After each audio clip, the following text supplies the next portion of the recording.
ഞാൻ ഡോക്ടർ ദിനേശ പ്രഭു, അശ്വിനി ഹോസ്പിറ്റലിലെ സീനിയർ കൺസൾട്ടൻറ്റ് പൾമണോളജിസ്റ്റാണ്.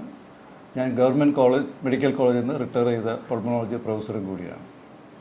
ഇന്ന് ഞാൻ കൂടുതലായിട്ട് സംസാരിക്കാൻ ഉദ്ദേശിക്കുന്നത് സാധാരണ കാണുന്ന റെസ്പിറേറ്ററി ഡിസീസസും അതിനുള്ള ചികിത്സയെക്കാളും കൂടുതൽ ഞാൻ സ്ട്രെസ് ചെയ്യാൻ പോകുന്നത് ഡോക്ടർമാരുടെ മരുന്നിനേക്കാളും നമുക്ക് അതിനുപരിയായി എന്തൊക്കെ ചെയ്യാൻ പറ്റുമെന്നുള്ള കാര്യത്തെക്കുറിച്ചാണ് ഞാൻ പറയാൻ ഉദ്ദേശിക്കുന്നത്.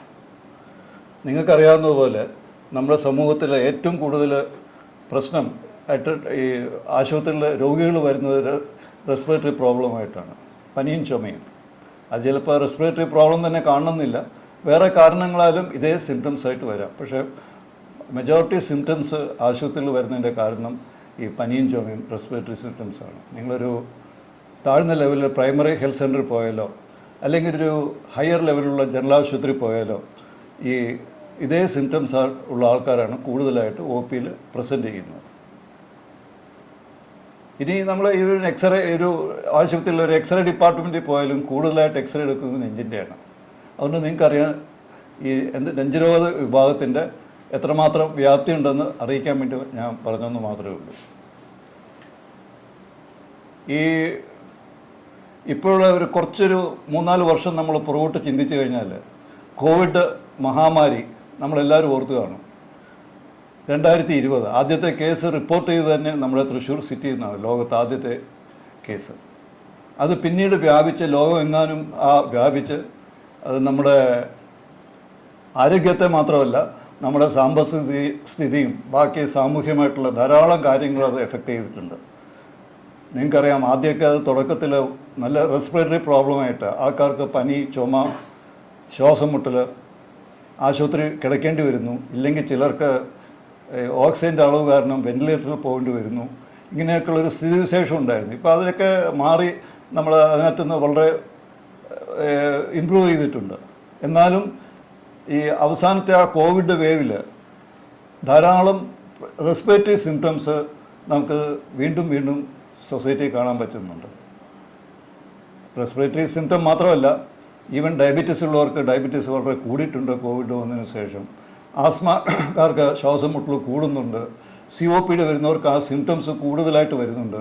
ഇത് ആ ഡിസീസസ് മാറിയാലും അതിൻ്റെ ആഫ്റ്റർ എഫക്റ്റാണ്. ചിലരതിനെ പോസ്റ്റ് കോവിഡ് എന്നോ ലോങ് കോവിഡ് എന്നൊക്കെ പറയും.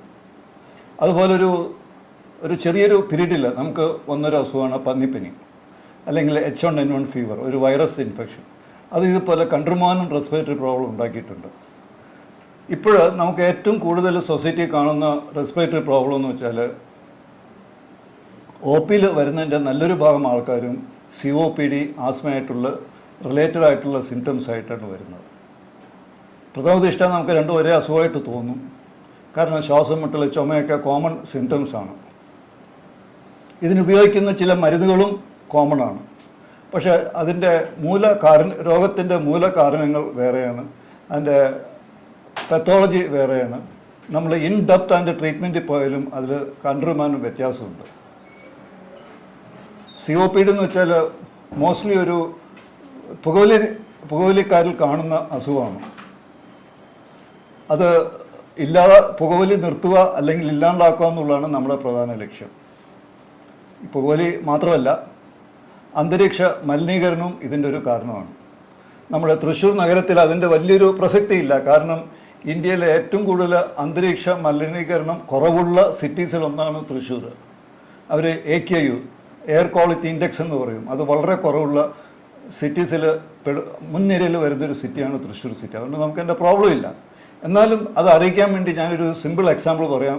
ഈ 1-2 വർഷം മുമ്പ് എറണാകുളം ജില്ലയിൽ ബ്രഹ്മകുളം ട്രാജഡി, അവിടെ വേസ്റ്റ് കത്തിച്ചതിൻ്റെ ആ പുക കൊണ്ടുണ്ടായിട്ടുള്ള പ്രശ്നങ്ങൾ നമുക്ക് മറക്കാൻ പറ്റില്ല. അതൊരു കോവിഡ് പോലൊരു സംഭവമായിരുന്നു. ധാരാളം പേര് ആശുപത്രി കിടക്കേണ്ടി വന്നിരുന്നു, അല്ലെങ്കിൽ ധാരാളം പേർക്ക് ജോലിക്ക് പോകാതെ വന്നു. ഇങ്ങനെയൊക്കെ സംഭവിച്ചുള്ളൊരു കാര്യമാണ്. അതുപോലെ രണ്ടാമത് വേറെ കാണുന്ന അസുഖമാണ് ആസ്മ.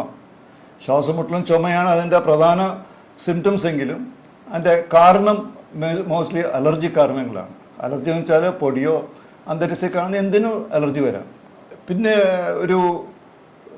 ഈ ഒ പിയിൽ വരുന്നൊരു രോഗകാരണമാണ് ലോവർ റെസ്പിറേറ്ററി ഇൻഫെക്ഷൻ. അത് കൂടിക്കഴിഞ്ഞാൽ നമ്മൾ ന്യൂമോണിയ എന്ന് പറയും. അത് വൈറസ് കൊണ്ട് വരാം, ബാക്ടീരിയ കൊണ്ട് വരാം.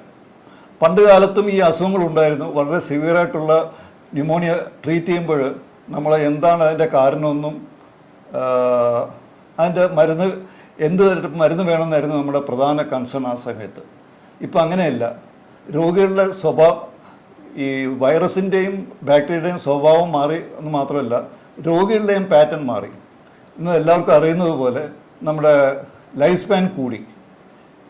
അതുകൊണ്ട് ധാരാളം പ്രശ്നങ്ങളുണ്ട് അതിൻ്റെ ഒപ്പം തന്നെ. കാരണം ധാരാളം ആൾക്കാർ ഡയബറ്റീസ് ആയിട്ട് ജീവിക്കുന്നു. നമ്മുടെ സംസ്ഥാനത്ത് തന്നെ ഏകദേശം ഒരു 4 ഒരാൾക്ക് വെച്ച് ഡയബറ്റീസ് ഉണ്ട്. ഇവർക്കൊക്കെ ഈ ന്യൂമോണിയ പടരാനുള്ള സാധ്യത കൂടുതലാണ്. വന്നാൽ സിവിയറിറ്റി കൂടാനും സാധ്യതയുണ്ട്. അതുപോലെ ക്യാൻസർ രോഗികൾ, അതുപോലെ കിഡ്നി രോഗികൾ. പണ്ട് കാലത്ത് ഒരു കിഡ്നി അസുഖം വന്നു കഴിഞ്ഞാൽ അധികം നാൾ രോഗി ജീവിച്ചിരിക്കത്തില്ല. ഇന്ന് അങ്ങനെയല്ല. അതിന് മരുന്നുകളായി, ഡയാലിസിസായി, കിഡ്നി ട്രാൻസ്പ്ലാന്റേഷനായി. അതുപോലെ ലിവർ ഡിസീസ് വന്നാലും പണ്ട് ആയുസ് കുറവായിരുന്നു. പക്ഷേ ഇന്ന് അവരും സാധാരണ ആൾക്കാരെ പോലെ ജീവിക്കുന്നു. പക്ഷേ ഇതിൻ്റെ ഒരു പ്രത്യേകത എന്താണെന്ന് വെച്ചാൽ ഇവർക്ക് പ്രതിരോധ ശക്തി വളരെ കുറവാണ്. അതുകൊണ്ടൊരു ന്യൂമോണിയ വന്നു കഴിഞ്ഞാൽ ഞങ്ങൾ ആദ്യം നോക്കുന്ന ഇവർക്ക് ന്യൂമോണിയയുടെ കാരണം മാത്രമല്ല, രോഗികൾക്ക് ഇങ്ങനെ എന്തെങ്കിലും പ്രതിരോധ ശക്തി കുറയാനുള്ള കാരണം എന്തെങ്കിലും ഉണ്ടോ എന്ന് നമ്മൾ ഇൻ ഡെപ്ത് നോക്കേണ്ടി വരും. അതായത് ഇവരെ പറയുന്ന ഇമ്മ്യൂൺ കോംപ്രമൈസ് പേഷ്യൻ്റ്, അതായത് മലയാളത്തിൽ പ്രതിരോധ ശക്തി കുറഞ്ഞ ആൾക്കാർ, അത്രയേ ഉള്ളൂ. അതുകൂടാതെ ഇൻറ്റർസ്റ്റിഷ്യൽ ലങ് ഡിസീസ് എന്നും പറഞ്ഞുണ്ട്. അത് ഈ ലങ്സ് ഒരു സ്പോഞ്ച് പോലെയുള്ളൊരു അവയവമാണ്. അത് കട്ടി പിടിച്ചു പോകുന്നു, അല്ലെങ്കിൽ ചെതൽ പിടിച്ചു പോകുന്നു, അല്ലെങ്കിൽ ദ്രവിച്ചു പോകുന്നു. അപ്പോൾ ലങ്സിൻ്റെ പ്രവർത്തനം കുറയുന്നു, ഓക്സിജൻ്റെ അളവ് ദേഹത്ത് കുറയുന്നു. ഇങ്ങനെയുള്ളൊരു അസുഖമാണ് ഇപ്പം നമ്മൾ കൂടുതലായിട്ട് കണ്ടുവരുന്നുണ്ട് നമ്മുടെ പോപ്പുലേഷനിൽ. അതുപോലെ ജോലിസ്ഥലത്തുണ്ടാകുന്ന എക്സ്പോഷർ മൂലം ലങ് ഡിസീസ് ഉണ്ടാകുന്നുണ്ട്. ഇപ്പം നമ്മൾ തൃശ്ശൂരിനെ സംബന്ധിച്ചോളം പറയുകയാണെങ്കിൽ ഒരു ഖാദി വ്യവസായമുണ്ട്. അതിൽ പഞ്ഞിപ്പൊടി കൊണ്ടുണ്ടാകുന്നതാണ് ബൈസിനോസിസ് എന്ന് പറയും. അതുപോലെ കോട്ടൺ മില്ലിൽ വർക്ക് ചെയ്യുന്ന ആൾക്കാർ. അപ്പോൾ അവരൊക്കെ ഇതിൽ രോഗം വരാതിരിക്കാൻ വേണ്ടി മരുന്നിനേക്കാളും നമ്മൾ ശ്രദ്ധിക്കേണ്ടത് മാസ്ക് ധരിച്ച് അതിനത് പ്രതിരോധ ശക്തി കണ്ടെത്തുക എന്നുള്ളതാണ്. അതാണ് അതിൻ്റെ മെയിൻ കാരണങ്ങളായിട്ട് കാണുന്നത്. അപ്പോൾ ഞാൻ ഇന്ന് വിഷയത്തിലോട്ട് വരുന്നത് എന്താണെന്ന് വെച്ചാൽ, ഈ COPD ആകട്ടെ, ആസ്മ, ന്യൂമോണിയ, എന്തെങ്കിലും എല്ലാ അസുഖങ്ങൾക്കും നമ്മൾ കൺവെൻഷണലായിട്ടുള്ള മരുന്നുകൾ കൂടാതെ വേറെ ചില കാര്യങ്ങളൂടെ നമുക്ക് ധാരാളമായിട്ട് ചെയ്യാനുണ്ട്. അതിലൊന്നാണ് ഈ പറഞ്ഞ പോലെ COPDയിൽ വന്നു കഴിഞ്ഞാൽ പുകവലി നിർത്തുക എന്നുള്ളതാണ് പ്രധാനമായിട്ട്. പുകവലി എന്ന് വെച്ചാൽ നമ്മൾ വലിക്കുന്ന സിഗരറ്റ് മാത്രമല്ല, സിഗരറ്റോ വീഡിയോ വലിക്കുന്ന ആളുടെ പുക നമ്മൾ ശ്വസിച്ചാലും നമുക്കത് എഫക്റ്റ് വരും. അതിന് പാസീവ് സ്മോക്കിംഗ് എന്ന് പറയും. അതുകൊണ്ട് ആരെങ്കിലും വീട്ടിനകത്തിരുന്ന് പുകവലിക്കുകയാണെങ്കിൽ അതിൻ്റെ എഫക്റ്റ് മറ്റ് വീട്ടുകാർക്കും വരാനുള്ള സാധ്യതയുണ്ട്. അപ്പോൾ നമ്മുടെ പുകവലി നിർത്തുന്നത് മാത്രമല്ല, ഈ പുകവലിക്കാർ വീട്ടിലിരുന്ന് ഒട്ടും പുകവലിക്കരുതെന്നുള്ളൊരു സന്ദേശം കൂടെ ഞാൻ ഇതിനോട്ട് ഒപ്പം പറയുന്നു. പിന്നെ അന്തരീക്ഷ മലിനീകരണം അത് നമുക്ക് ചെയ്യാൻ പറ്റുന്ന ഗവൺമെൻറ് ലെവലിൽ ചെയ്യേണ്ട കാര്യങ്ങളാണ്. നമുക്ക് വ്യക്തിപരമായിട്ടോ ഡോക്ടർമാർക്കോ കൂടുതലായിട്ടൊന്നും ചെയ്യാൻ പറ്റില്ല. നമ്മളതിനകത്ത് നിന്ന് ഒഴിഞ്ഞു മാറുക, ഇല്ലെങ്കിൽ അങ്ങനെയുള്ള സ്ഥലത്ത് പോകുമ്പോൾ നമ്മൾ മാസ്ക് വെച്ചിട്ട് മാത്രം പുറത്തേക്ക് പോവുക. അങ്ങനെയുള്ള സന്ദർഭത്തിൽ നിങ്ങൾക്കറിയാം, ഡൽഹിയിലെ കാര്യങ്ങൾ നമ്മൾ പലപ്പോഴും പേപ്പറിൽ വായിച്ചിട്ടുണ്ട്. ഇപ്പോൾ തൽക്കാലം അത് കുറവാണെന്ന് മാത്രമേ ഉള്ളൂ. പിന്നെ അടുത്ത അസുഖം ആസ്മ.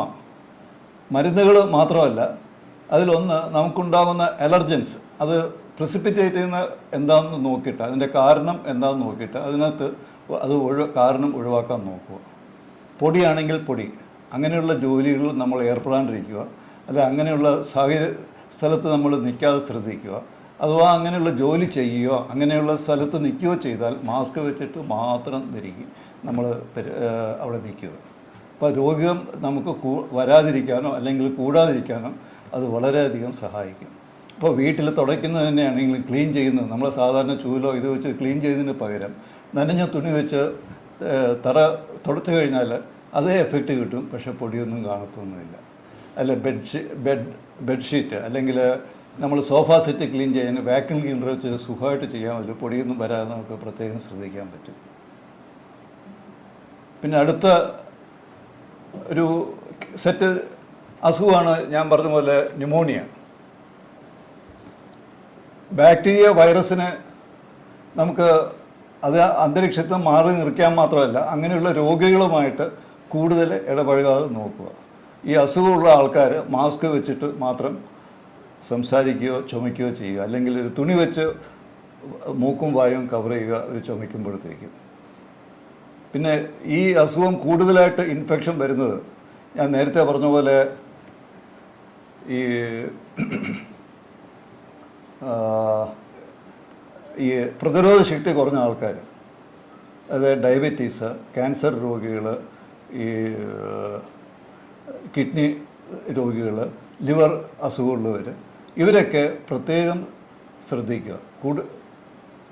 അവർക്ക് ചെയ്യാവുന്ന ഒരു കാര്യം ഇപ്പോൾ ഇമ്മ്യൂണൈസേഷൻ എന്നും പറഞ്ഞുണ്ട്.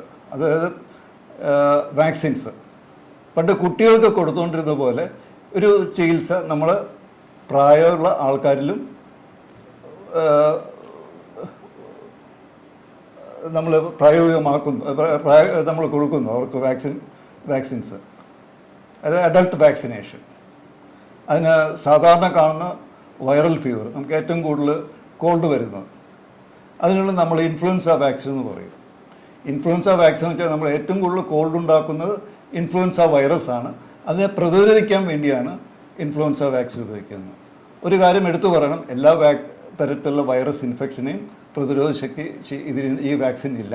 സാധാരണ കാണുന്ന ഇൻഫ്ലുവൻസ വൈറസിന് ഉള്ള പ്രതിരോധ ശക്തി മാത്രമേ ഉള്ളൂ. അതുപോലെ ബാക്ടീരിയൽ ഇൻഫെക്ഷൻ ഏറ്റവും കൂടുതലായിട്ട് കാണുന്നത് ന്യൂമോകോക്കസ് എന്നുള്ള ബാക്ടീരിയയാണ്. അതിനെ പ്രതിരോധിക്കാൻ വേണ്ടിയിട്ടാണ് ന്യൂമോകോക്കൽ വാക്സിൻ നമ്മൾ കൊടുക്കുന്നത്. അത് പ്രത്യേകിച്ച് പ്രായമുള്ള ആൾക്കാർ, ഇപ്പോൾ പറഞ്ഞ 50-ന് മുകളിലുള്ള ആൾക്കാർ, ഡയബറ്റീസ് രോഗികൾ, ലങ് സംബന്ധമായ എന്ത് അസുഖമുള്ള ആൾക്കാർ, അതായത് COPD, ബ്രോങ്കിറ്റൈസിസ് അങ്ങനെയുള്ള ആൾക്കാർ, കിഡ്നി രോഗികൾ, ലിവർ അസുഖമുള്ള ആൾക്കാർ, ക്യാൻസർ സർവൈവേഴ്സ്, ഇവരെല്ലാവരും അത് എടുക്കുന്നത് നല്ലതാണ്. ഈ വൈറസ് വാക്സിൻ, അതായത് ഇൻഫ്ലുവൻസ വാക്സിൻ എല്ലാ വർഷവും നമ്മൾ എടുത്തിരിക്കണം. അതാണ് അതിൻ്റെ ഷെഡ്യൂൾ. ന്യൂമോകോക്കൽ വാക്സിൻ എന്ന് വെച്ചാൽ ചെറുപ്പക്കാരിൽ അത് വൺസ് ഇൻ ലൈഫ് ടൈമാണ് പറയുന്നത്. പക്ഷേ 60 ക്രോസ് ചെയ്ത് കഴിഞ്ഞാൽ എല്ലാ 5 വർഷവും നമ്മൾ റിപ്പീറ്റ് ചെയ്യണം. അതൊന്ന്. പിന്നെ ഇതിൽ വേറൊരു കാര്യം, റെസ്പിറേറ്ററി സിസ്റ്റത്തിൽ ഒരു പുതിയ തെറാപ്പി എന്ന് പറയാൻ പറ്റില്ല, 10-25 വർഷമായിട്ട് നമ്മൾ ഉപയോഗിക്കുന്നതാണ് ഇൻഹേലർ തെറാപ്പി. അതിൻ്റെ ഇൻഹേലർ തെറാപ്പി വെച്ചാൽ ഒന്നുമില്ല, നമ്മളൊരു ഗുളിക കഴിക്കുന്നതോ അല്ലെങ്കിൽ ഇഞ്ചക്ഷൻ എടുക്കുന്നതോ അല്ല, മരുന്ന് സേവിക്കാനുള്ള വേറൊരു മെത്തേഡ് എന്ന് മാത്രമേ ഉള്ളൂ. ഇപ്പോൾ നമ്മളൊരു ഗുളിക കഴിച്ചാൽ അത് വയറ്റിൽ പോയിട്ട് അവിടെ നിന്ന് അബ്സോർവ് ചെയ്ത് രക്തത്തിൽ കലർന്ന് തിരിച്ച് ലങ്സിലെത്തുമ്പോഴാണ് നമുക്ക് അതിൻ്റെ എഫക്റ്റ് കിട്ടുന്നത്. ഇൻഹേലർ എന്ന് വെച്ചാൽ നമ്മൾ നേരെ ലങ്സിലോട്ട് വലിച്ചെടുക്കുന്നു, അതിൻ്റെ പ്രയോജനം ഉടൻ തന്നെ കിട്ടുന്നു. പിന്നെ വേറൊരു വ്യത്യാസം എന്താണെന്ന് വെച്ചാൽ ഈ ഇൻഹേലർ മരുന്ന് ലങ്സിലെത്തി നമുക്ക് പ്രയോജനം ഉണ്ടാക്കുന്നു, പക്ഷേ അത് രക്തത്തിലോട്ട് പോകുന്നില്ല. ഗുളികയും ഇഞ്ചക്ഷനും വെച്ചാൽ രക്തത്തിൽ കലരുന്നുണ്ട്, അതിൻ്റെ സൈഡ് എഫക്ട്സ് വരാം, പാർശ്വഫലങ്ങൾ. പക്ഷേ ഇൻഹേലർ എടുക്കുമ്പോഴത്തേക്കും അങ്ങനെ ഒരു പ്രശ്നമില്ല. അത് വളരെ സേഫായിട്ടുള്ള ഒരു ചികിത്സയാണ്. ആസ്മയ്ക്കും COPDക്കും വളരെ ആവശ്യമുള്ളൊരു ചികിത്സ കൂടിയാണ്. അത് ഞാൻ പ്രത്യേകം എടുത്തു പറയുന്നു. പിന്നെ ചിലർക്ക് ഇൻഹേലർ യൂസ് ചെയ്യാനുള്ള, അത് വലിച്ചെടുക്കാനുള്ള ശക്തി ഇല്ലാണ്ടാകും, അല്ലെങ്കിൽ ഡോക്ടർമാർ പറയുന്ന പോലെ അവർക്കത് ഫോളോ ചെയ്യാൻ പറ്റാത്ത ഇതുണ്ട്. വേറൊരു എക്സാമ്പിൾ, അവരുടെ ശ്വാസമുട്ടൽ വളരെ കൂടിക്കഴിഞ്ഞാൽ ഇൻഹേലർ വലിച്ചെടുക്കാനുള്ള ശക്തി കുറയും. അങ്ങനെയുള്ള ശക്തി കുറയുമ്പോഴാണ് അതിന് വേറൊരു ചികിത്സ നെബുലൈസേഷൻ എന്നുള്ള യൂസ് ചെയ്യുന്നത്. അതൊന്നുമില്ല, നമ്മൾ മുഖത്തൊരു മാസ്ക് വയ്ക്കുക, അതിൽ ഈ മെഷീൻ, ഈ മരുന്ന് ഈ മെഷീൻ ഒരു ആവി പോലെ നമ്മുടെ മാസ്കിനകത്ത് കൊള്ളിക്കും, നമ്മളത് ശ്വസിച്ചുകൊണ്ടിരുന്നാൽ മതി. ഇൻഹേലർ ചെയ്യുന്നതിൻ്റെ അതേ എഫക്റ്റ് നമുക്ക് നെബുലൈസേഷൻ കൊണ്ട് കിട്ടും. പിന്നെ ഈ ചികിത്സാ രീതിയിൽ പറയുമ്പോഴത്തേക്കും വേറൊരു മരുന്ന് കൂടാതെയുള്ളൊരു ചികിത്സ കൂടെ എടുത്തു പറയാൻ ഞാൻ ഉദ്ദേശിക്കുന്നുണ്ട്. നമ്മൾ അസുഖം വളരെ കൂടുമ്പോൾ, ഇപ്പോൾ COPDക്കാർക്ക് ശ്വാസം മുട്ടൽ കൂടുമ്പോൾ, അല്ലെങ്കിൽ വളരെ സിവിയറായിട്ടുള്ള ന്യൂമോണിയ വരുമ്പോഴത്തേക്കും ശ്വാസം കിട്ടാതെ വരുമ്പോൾ നമ്മൾ അവരെ വെന്റിലേറ്ററിൽ ഇടാറുണ്ട്. അത് കൃത്രിമ ശ്വാസകോശം കൊടുക്കാൻ വേണ്ടിയിട്ട്. അത് തൊണ്ടയിൽ കൂടെ ഒരു ട്യൂബ് ഇട്ടിട്ട് ഒരു മെഷീനാണ് ഈ നമ്മുടെ റെസ്പിറേറ്ററി ഫങ്ഷൻ ചെയ്യുന്നത്. അതിന് പകരമായിട്ട് ഒരു നോൺ ഇൻവേസീവ് വെന്റിലേറ്റർ എന്ന ഒരു സംവിധാനമുണ്ട്. അസുഖം വളരെ കൂടുതലല്ല എന്നുണ്ടെങ്കിൽ വെന്റിലേറ്ററിന് പകരം നോൺ ഇൻവേസീവ് വെന്റിലേറ്റർ നമുക്ക് ഉപയോഗിക്കാവുന്നതാണ്.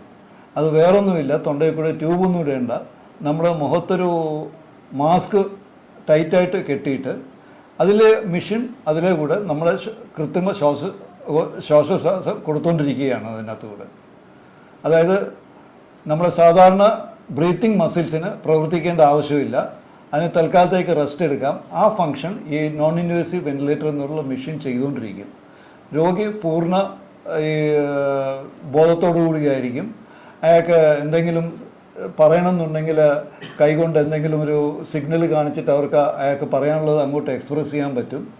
തൽക്കാലത്തേക്ക് വേണമെന്നുണ്ടെങ്കിൽ അയാൾക്ക് ചുമയ്ക്കണോ അല്ലെങ്കിൽ കഫം തുപ്പണമെന്നുണ്ടെങ്കിൽ അത് മാറ്റിയിട്ട് അയാൾക്കത് ചെയ്യാൻ പറ്റും. അങ്ങനെയുള്ള നോൺ ഇൻവേസീവ് വെന്റിലേറ്റർ എന്നുള്ളൊരു സംവിധാനമുണ്ട്.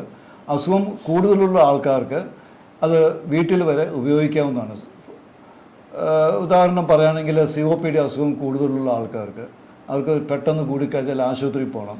അപ്പോൾ അങ്ങനെ ഉണ്ടെങ്കിൽ സ്ഥിരമായിട്ട് നോൺ ഇൻവേസീവ് വെന്റിലേറ്റർ അവരെ വളരെ സഹായിക്കും. അവരെ പ്രത്യേകിച്ച് വേറൊരു അസുഖം ഇപ്പോൾ നേരത്തെ പറഞ്ഞ പോലെ ഇൻറ്റർസ്റ്റിഷ്യൽ ലങ് ഡിസീസ് എന്നുള്ളത്, ലങ്സിൻ്റെ പ്രവർത്തനം കുറഞ്ഞു വരികയാണ്. അപ്പോൾ അതിന് വേണ്ടിയിട്ട് അവർക്ക് ഈ നോൺ ഇൻവേസീവ് വെന്റിലേറ്റർ അവർക്ക് ഉപയോഗിക്കാവുന്നതാണ്.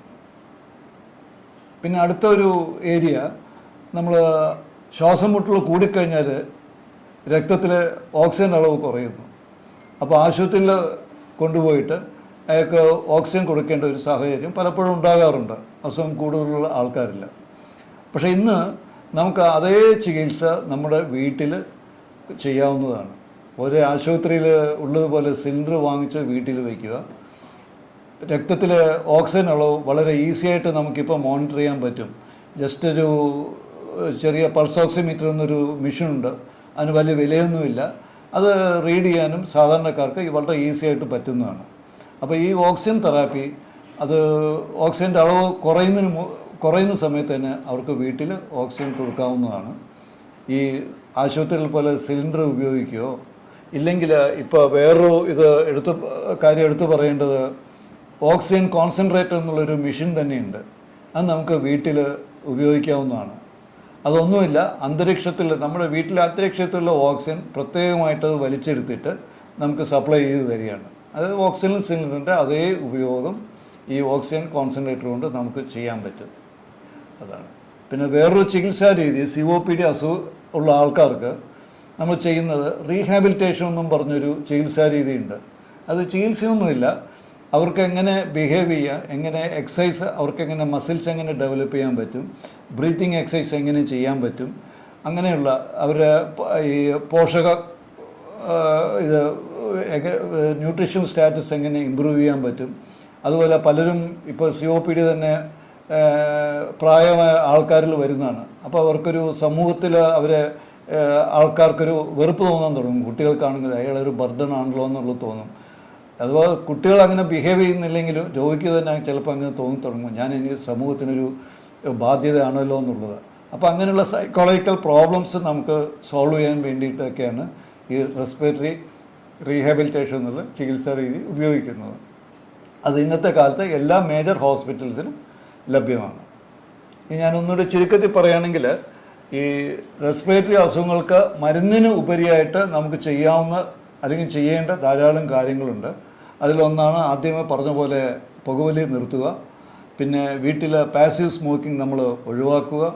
അതുപോലെ അലർജൻസ്, നമുക്ക് ആസ്മ പ്രിസിപ്പിറ്റേറ്റ് ചെയ്യുന്ന പൊടി, അതുപോലെയുള്ള കാര്യങ്ങൾ, കെമിക്കൽസ് നമ്മൾ ഒഴിവാക്കുക.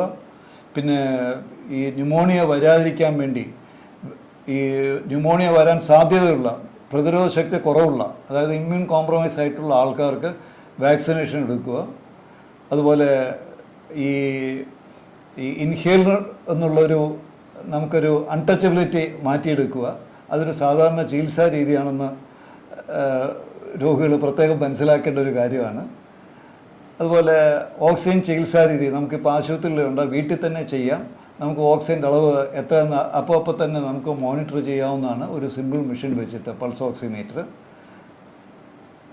എത്രയും പറഞ്ഞുകൊണ്ട് ഞാൻ കോപ്പി